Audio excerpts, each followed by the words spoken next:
Dicen, no me crean, pero que ahora en Martínez ya cualquier funcionario público quiere amenazar a cualquier ciudadano.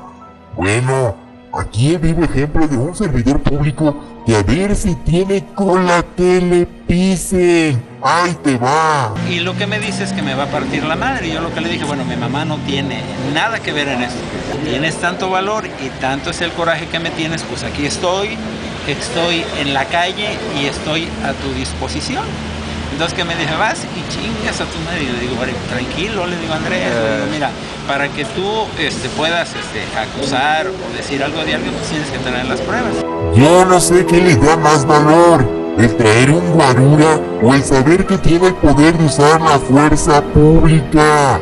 No nos equivoquemos, señores, pero ¿es este el tipo de funcionarios públicos los que queremos que nos representen en ayuntamientos prepotentes y de mal carácter? La pregunta queda en el aire. Y bueno, señor Lara Quiroz, no se le olvide el puesto que usted tiene, como su nombre lo dice, funcionario público que se supone está para ayudar a la ciudadanía y no lo hace gratis, ya que no me dejarán mentir los sueldos que tienen y eso más lo que se clavan, dijeran por ahí. No en el ayuntamiento, simplemente como servidor público, porque hay muchas entidades, no debe de haber de ese tipo de gente. En su momento, a mí me pudieron haber tachado de bueno o de malo.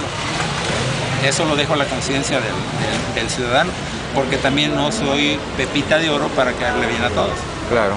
Pero en este caso, de un funcionario público a un ciudadano que haga eso por represalias, por ardor, por enojo, por soberbia, pues no sé qué sea, ¿no? Claro. Lo que sí sé es que si me llegase a pasar algo a mí o a mi familia es cuestión y culpa de Andrés Lara Quiroz. Y lo que me dice es que me va a partir la madre. Y lo que me dice es que me va a partir la madre.